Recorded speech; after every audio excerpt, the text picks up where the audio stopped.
question I enjoy. From the standpoint of somebody who sees the world as I do, I don't believe that there is separation between one thing and the next thing. So if you're going to go kill another person, you are killing yourself. There is no other way to put that. So while I understand that war is creating this incredible contrast and comparison for people to give birth to this creation of peace that they would like in the world, I think that there are better ways to go about it. And it is incredibly destructive. Not only to the people who are suffering from war, but the people who are creating it. Everybody loses in this scenario.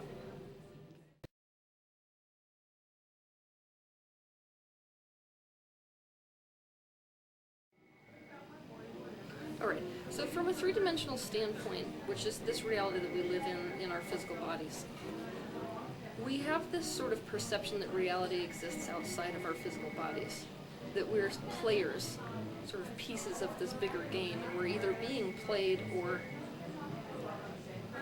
playing in a field which exists without our attention to it.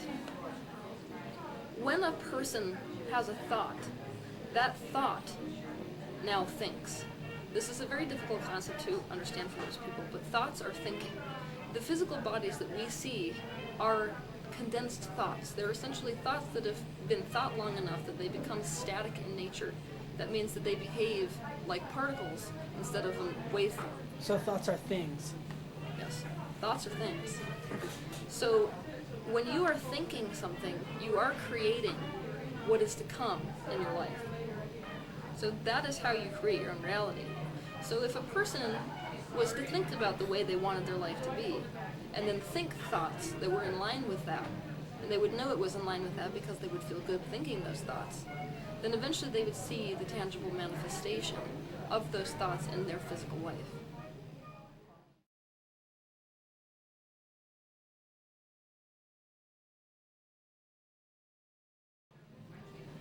To someone who has come in with full knowledge of what happens before and after life, your emotions are much more complicated than this, yet much more simple. Your emotions are like a compass.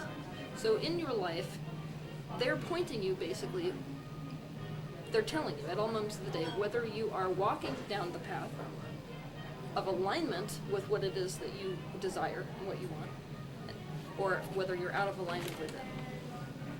And so, if you are practicing thoughts that are causing this sort of energetic discord, if you will, with the things that you want and the things that you may not even know you want them. A lot of people aren't really quite sure what they want.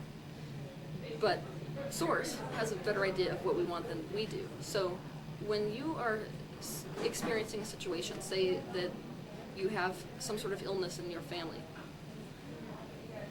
without you even consciously realizing it, you have given birth to an idea of what you would like that situation to look like, the state of health.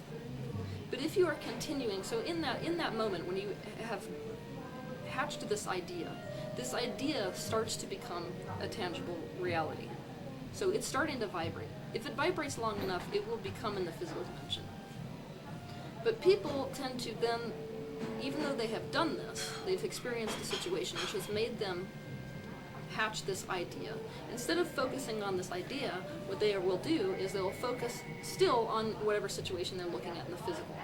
It's a very easy thing for people to do, but if you do that, you're practicing the old vibration.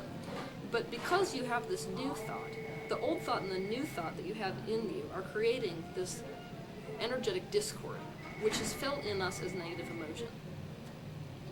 So, if you are trying to create your own reality, and the purpose of creating your own reality is essentially the evolution of this universe, if you are going to be focusing upon this new improved thought, you're going to feel better. That will feel like joy, and it will feel like happiness to you. So that means that you're creating, literally, physically creating the tangible reality of this thing that you want in your life. And that's why happiness is important, because it tells you at all moments of the day whether you're focused appropriately or inappropriately for you.